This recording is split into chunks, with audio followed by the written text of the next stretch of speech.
So we introduced on August 12th this notion that we were going to build a collaborative action network. And we shared with you all the first draft of a set of beliefs, common agreements that we were hoping partners would connect to, as well as the notion that this commitment would be the start of building something that kind of wrapped around what we've known as the Medicaid Transformation Project, and actually could take on a life of its own and continue on into the future. And so there were some things that about that we're just going to kind of describe where we've been and what we're hoping to head to. And there is a link to the current draft, and if someone could put that link in the chat box as well, that would be really great. Just so that you have the current version of that draft compact. It has changed a bit from what you all saw on August 12th.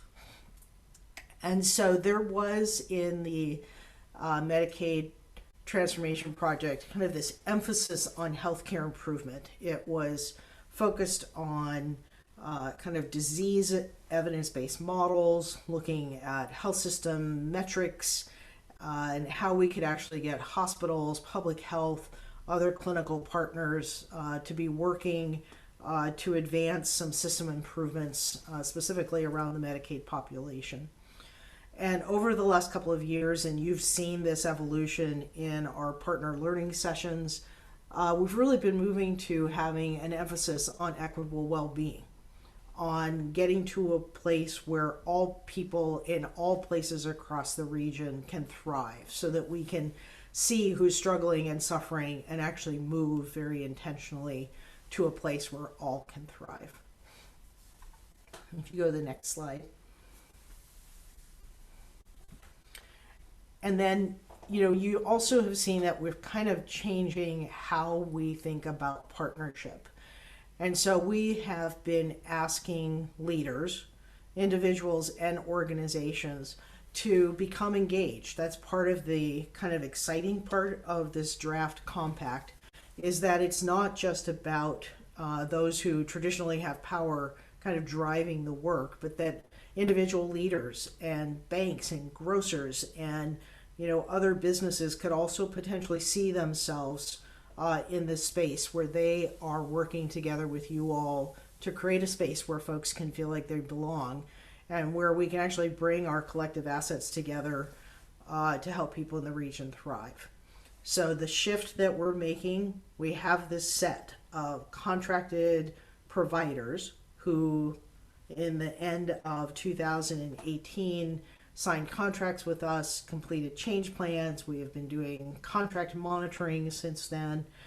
And that has included an incredibly diverse group of organizations, from 5 hospitals, 5 health departments, tribal settings, community-based organizations who've all been working on these Medicaid Transformation Project focused areas. And what we're shifting to is that individuals and organizations, whether they have contracts with the ACH or not, can actually come together if they're all committed to those kind of aims and beliefs that we've laid out in that draft compact language. And go to the next slide. And so we put that draft together. That draft actually didn't just come out of thin air. We had so much material that has come from you all as you've done your semi-annual reporting, as you've met with the project managers. Our board was engaged in pulling that together, and we had a work group that had been meeting for probably about the last 7 or 8 months to put that draft together. And so we're trying to move from, you have a 3-year contract and there are these very specific things that you will be incentivized to do over that period of time, to actually having the network determining its own priorities and what it is that you all bring to the table, and perhaps coming up with ideas that we have not come up with yet, that the state has not come up with yet, but you've got collective energy and passion and potentially assets that you could take action together. And the ACH can be a bit of a backdrop and a backbone support for some of those activities. Go to the next slide. And so this is, and if you have the draft compact pulled up, this is really just a re-envisioning of that theory of change. Like, what are the areas that we see ourselves focusing on that are going to drive kind of our capacity to support the members of the network who want to be working on things.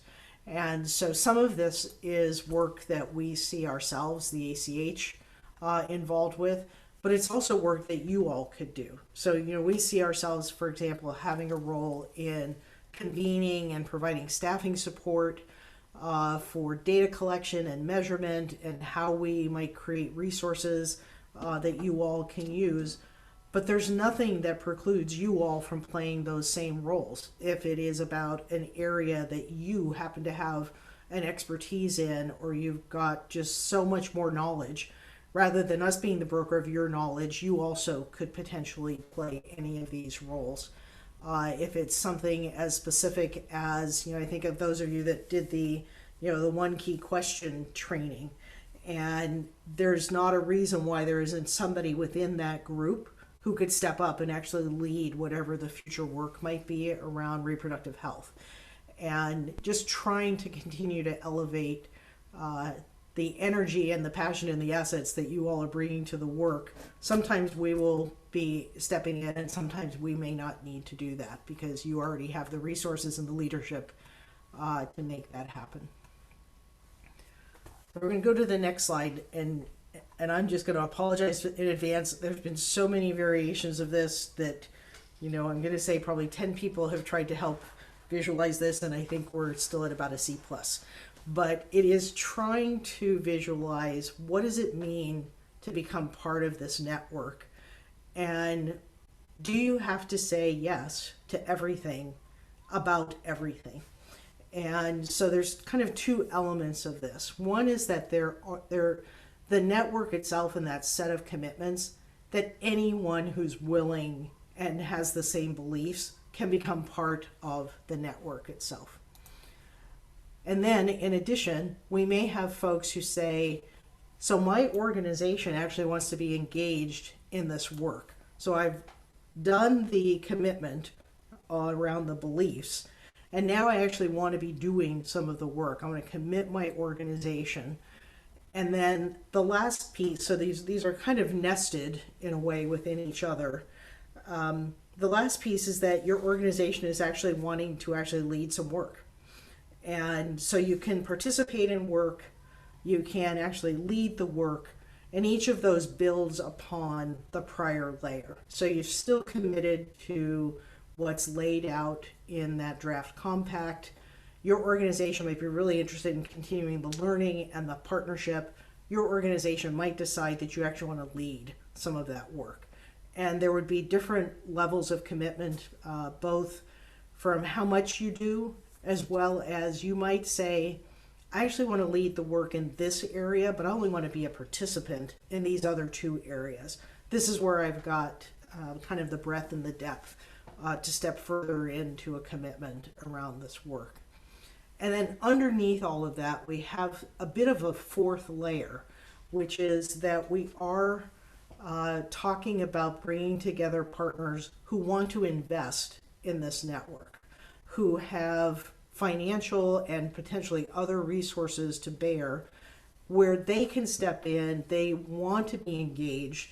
But let's just say, if I pick somebody, it's People's Bank.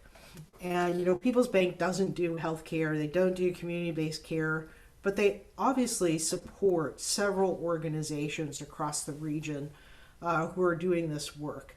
And so we want to bring in other partners who have the same level of commitment, the same desire to see the change in the region that we're talking about, and see that would allow that work that's happening across partners across the region to continue to feel like there's some revenue that can help support the work that's going on. So we're going to be working on kind of a network investment process along the way. And Megan, if you could go to the next slide, thank you. And so now, and we know that from August 12th and the questions that you all sent over the last 4 weeks, heaven help me, it feels like it's only been 2 weeks since August 12th, but it's been almost a month. That there are folks who asked us, how can we actually make a commitment until we know what the work is that might be happening? And so the team, really Alicia and Nicole, have been doing this work around what some possible cohorts might look like, what that focus might be. And we're really close to having kind of a draft change plan or scope of work ready for you to look at. But it's going to be different than the one that you currently have, on file here, because it's not going to be focused around what the Medicaid program is asking us to focus on. It's going to be focused on the things that you all have told us consistently that you would like to see us put greater emphasis on, and where, I think of some of the questions that NICA has put in, your reporting, like what are the things that you felt you were going to sustain regardless of the end of the Medicaid transformation project. And so just know that the things that you're seeing on this slide are just examples. They are not the totality of what we have in that list of possible cohorts, but you can see a mix of, there are things around care coordination and behavioral health integration that are just so incredibly important to continue forward. But we've also been introduced to the vital conditions for well-being. And so, are we looking at housing? Are we looking at food? Are we looking at some of those other pieces that impact health? We've obviously gotten pulled into a lot, and you have as well, on the impacts of COVID and looking at COVID recovery.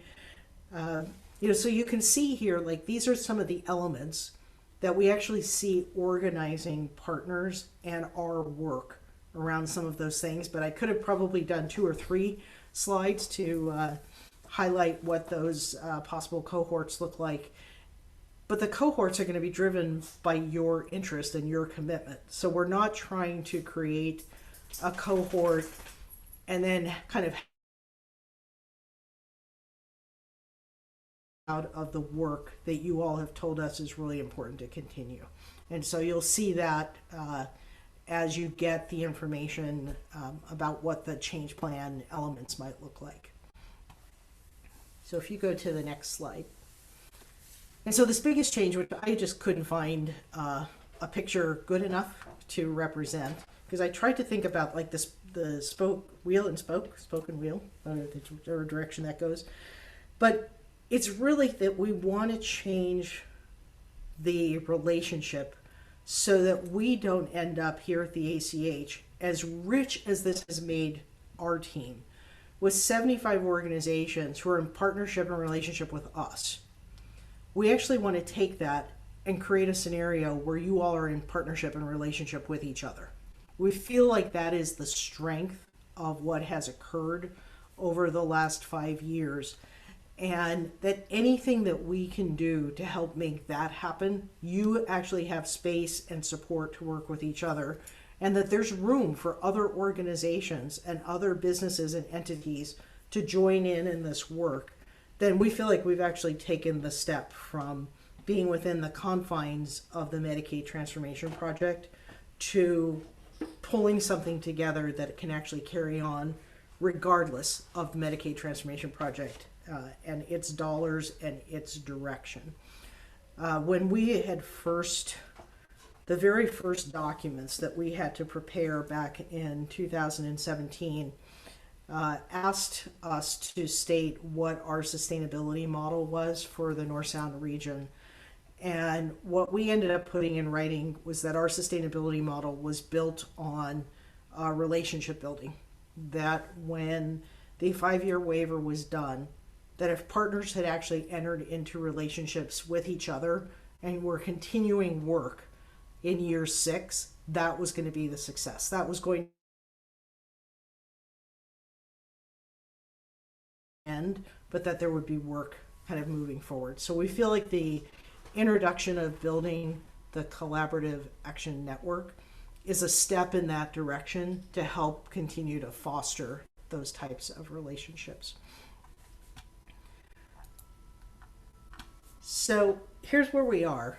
And we're going to ask you all to spend about 10 minutes in some small groups, and Monty may help kind of tee up the small group discussion. But in August, if any of you want to go back and listen to that longer session, we do have that recorded and we can get the link to you. We've had 3 revisions of that draft. We had input in the chat box and in emails on August 12th. We've had several of you and others who have reached out. Our board members have reached out to give advice. And so the document that you have the link to is actually gone through 3 revisions. And we feel like it's gotten stronger with each revision. So, but it is still marked as a draft. So you've still got about 1 more week to give comments on this draft. And then the next things that we're hoping that you're going to see, the change plan by the end of this month. Tiffany on our team has been reaching out to organizations to set up one-on-one meetings so that those will occur between mid-October and early December, so that each organization, we're not asking you to make decisions as a group, but that each organization will have a chance to look at this and see where it fits, both within the draft compact and in the potential areas of work. And then in 2022, we begin to transition to kind of this next future state. And so, for a while, we just would really like you to reflect on some of this. Sorry to have both dogs deciding there's something exciting going on right now. And then when we come back, just Nicole and Alicia will be available to talk about more questions if you've got questions about possible cohorts and what that might look like as we're moving forward. So thanks for listening to that first part. And I'm from Unity Care Northwest, and I was with Tammy from the YMCA and also a number of folks from NSAC. I think, so Tammy and I did most of the talking since we were the only 2 kind of partners on the call, but Tiffany added some context too. I think for Tammy, what I would say for Tammy and I, and Tammy, you can correct me if I'm wrong, but I think what's compelling is we're really excited about seeing the future state for the first time, really showing specific, things that we're working towards. Like, it was really exciting to see as a board member too on the ACH, is to really see all those conversations about future state and kind of like seeing where that's going.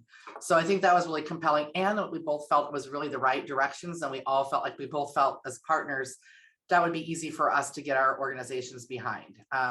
So that was compelling. I think what's a little bit, causing a bit of anxiety is just that it's still pretty vague. And so, I said, I'm an operations person, right? And so I'm used to, like, where's the rubber hit the road? And there's nothing that's very specific yet, right? So that kind of like, what is the ask going to be? What is that going to look like? And yet that's also like Tiffany said, the beauty of it too, is that allowing some flexibility in the partners to determine, what is going to be the biggest impact that they can make in those areas, and not having so much really specific, allowing innovation to kind of take hold. So that was our conversation. Tammy, did I get that right? That was great. Thank you, Shannon. Yeah. That's awesome, Shannon. Lots of places to kind of grab onto for other folks around kind of specific, but still sufficiently vague, creating some anxiety and some excitement. What else bubbled up for folks in small groups? Monty, I'll share. I'm Yuki. I'm with Ideal Option, and I had the benefit of being with all ACH staff, so I did all the talking. So we talked about the space the role that the ACH can have is really creating the space for partners to brainstorm and come together for those aims, but it's really the group that decides and determines what those individual projects can be. And I had an example of how this is happening right now with the Access to Care group that I'm in, of actually just this whole process and how Ideal Option is playing into that, as well as the other ACH partners. So we got to just talk about an example of how that really does look. And then I was just sharing that I'm super excited about the action piece of this and the ability to really execute, as opposed to come together and do a lot of talking and strategy, but not, just implementing things, trying things, changing things, and bringing projects forward. So that's the piece that I'm most excited about. Yeah. Thanks for that, Yuki. Kind of double clicking on where Liz was landing. This really implies a very different shift in the relationship and who's driving the energy and the action and what that means. I'm curious, did you have a quick, succinct way of offering kind of what that looked like? Sure. Working right now? Yeah, so for this our Access to Care group, we were trying to find a quick win. And Ideal Option is part of the HCA's Hub and Spoke. And so we had a free spoke. And after listening and being in the space of the ACH partners and hearing this need, I went to the program manager just to ask, hey, could we do something a little different with this spoke and create an initiative for ACH and our group to use the funds for this particular thing? And they said, yes, we're totally behind it. And so we're funding it. I'm leading it. And then the group is participating and helping to bring things forward. And I have the support of the ACH through Megan to really kind of, I did most of the writing, but she's been helping to communicate and to coordinate some of the pieces internally. So that's just a practical way of seeing this kind of in action. Thanks for that, Yuki. Yeah, it's a really beautiful illustration of what a really distributed network could look like, on a bunch of different fronts. Thank you. What else came out of the small groups? Compelling questions, ideas. Hey, Marco, if you're still on, would you mind sharing your thoughts about the what you shared about individuals being able to join this? Sure. Thanks, Liz. Hopefully my dog doesn't bark in the background. But one of the things I wanted to share, and there he is, was, hey, quiet. One of the things I wanted to share was about how we define leadership is often, we don't really think of individuals in the community as people that have things that have assets or things like, or can contribute to conversations. We often think of leadership as people that are already involved. And so I think this whole idea of including community members who are assets to the communities because they're, they live there, is just another way of thinking about community engagement, both in terms of the folks that we involve. Just because I think, often we think of leadership as organizations that are already out there working, and for a lot of communities that are not often at the center of conversations, they're performing leaderships in other ways that we might think of traditionally what leadership looks like, right? And so if we think about leadership in different ways that are not the traditional model, we realize that there's folks out there that are already performing a lot of these tasks, and often the folks that are already part of the conversation, I'm gonna include myself. We don't realize that there are other folks that might have something to add that we just might be aware of just because they're not included. So I think this whole idea of including those that are marginalized, sometimes by institutions themselves, I think creates an opportunity to be more inclusive to the work that we do, to best serve those communities that we want to serve, because we're including those folks in the conversations.